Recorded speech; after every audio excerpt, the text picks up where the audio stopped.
The world will be watching and Huw Edwards will have butterflies. I'm always nervous, says the veteran BBC presenter who will host Trooping the Colour, the huge formal event that will see the Queen's household troops on display at Horse Guards Parade and provide a spectacular start to the Platinum Jubilee. I mistrust people who say they're not nervous, because I don't think it's normal, he says in the warm, clipped Welsh accent that has seen us through royal weddings, funerals and state occasions for 20 years, as well as reading the news at 10 for almost as long. Adrenaline facilitates focus. I have a few butterflies every night at 10 and I've done thousands. But Terry's an added edge to Trooping the Colour, also known as the Queen's Birthday Parade, he says, because this time it's colourful, musical, upbeat. You get a famous balcony appearance with the entire royal family, which doesn't happen very often, and Terry's an RAF flypass, so it's a big event and the Queen loves it.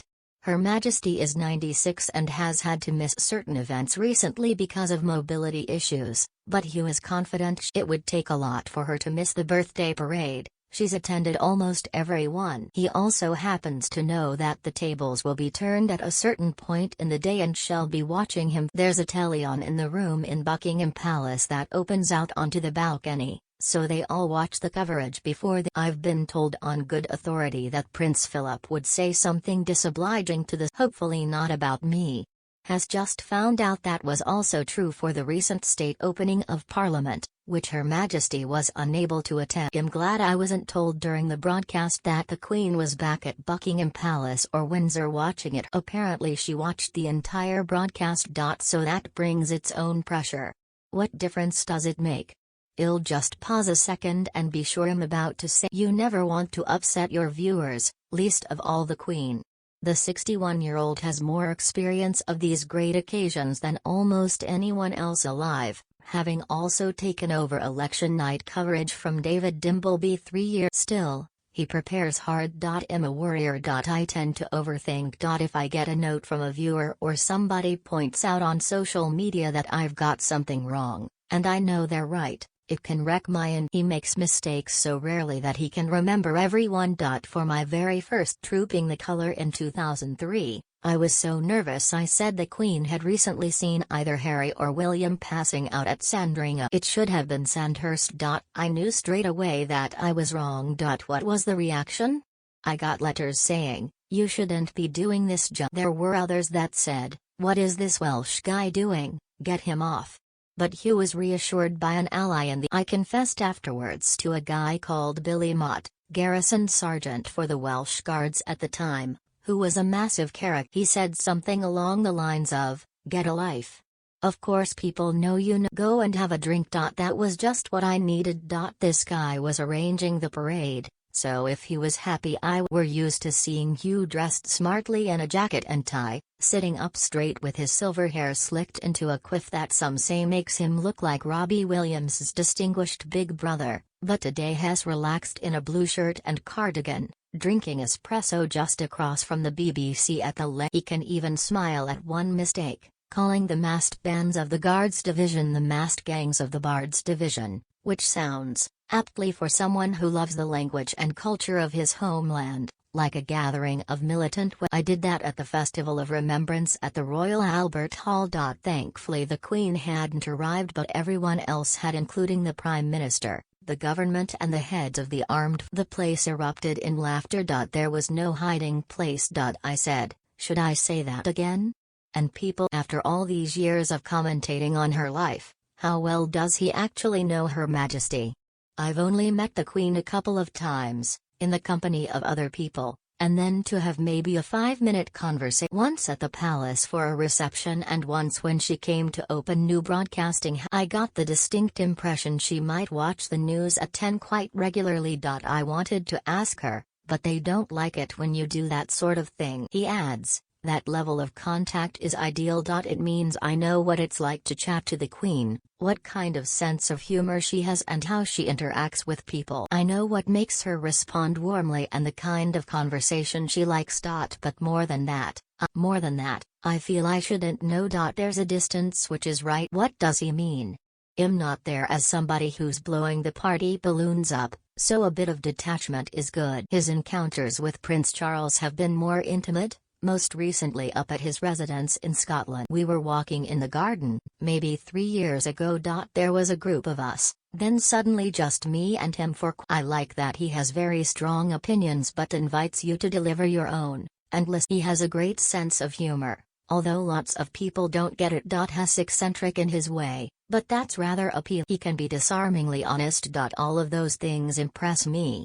Huw was born into a Welsh-speaking family in Bridgend in 1961 and brought up in a village near Llanelli where his mother Erina, 85, still she was a teacher, while his father Hywel was a professor of Welsh literature at Swansea, an author and supporter of the Nationalist Party Plaid Cymru. Some of my best friends who are Republicans may get irritated by this, but Prince Charles has taken his duties as the Prince of Wales very seriously. He learned Welsh. Has very well read in terms of Welsh history. He takes an interest in Welsh life and culture. You can't fault him for the way has tackled the job. That's as close as he gets to a personal opinion about the royals, as an avowedly neutral presenter, although Terry's a strong reaction to the idea that they should skip a generation when the time comes and go straight to William as king. No is the answer. That would drive a coach and horses through the notion of inheritance and stability and continuity and what the monarchy is meant to represent. His wife Vicky is a television producer, which must have been a help when Huw chose to take a 20% cut a few years back as the BBC tried to equalise pay for its male and female presenters. They live in Dulwich, South London, and have 5 grown-up children. Raised a Christian, he still goes regularly to Welsh chapels in London to sing hymns, listen to sermons and speak in the language, sometimes with his mother. I've heard he also calls her every night. Is that true? Well, let's be clear, he says confidentially in that deep, sonorous voice, leaning for several times a day. I always used to ring once a day, then after my dad died I thought, she's going to. So now they speak in the morning, afternoon and when Hess on the train home after doing the news at 10, which she will say, "You looked great tonight, it was a really good program." Or she'll say, "You looked tired, you need a good night's sleep." The tie I wear is often quite a contentious issue.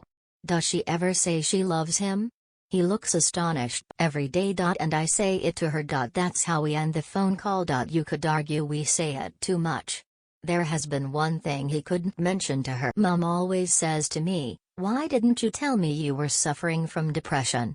Well, the truth is, I'm very close to her, but I didn't want her worrying. It's only recently that Huw has chosen to speak out about his struggles, which began 20 years at the worst end. You don't even want to get out of bed. That's when you need a bit of help. If that means, as it has in the past, taking some antidepressants or whatever, fine. I've got no problem with that. If I get a migraine, I take a pill for it. Depression is no different. Has he done therapy?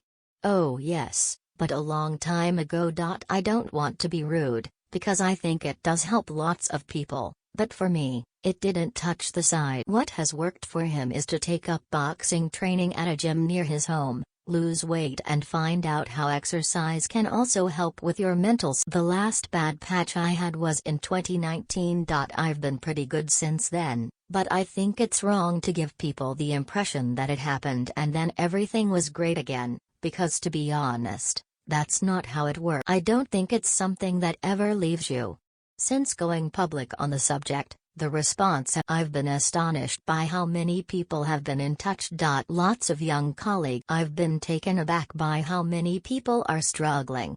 It must be a help and an inspiration to see someone speak openly about these challenges while also holding down several hugely challenging jobs. And when trooping the colour and the official celebrations for Her Majesty's 70 years on the throne begin, Huw Edwards will be there as ever, calmly in control. You want to do it to perfection, if you can. I will be nervous, but part of my confidence will be in the fact that he'll have done the preparation.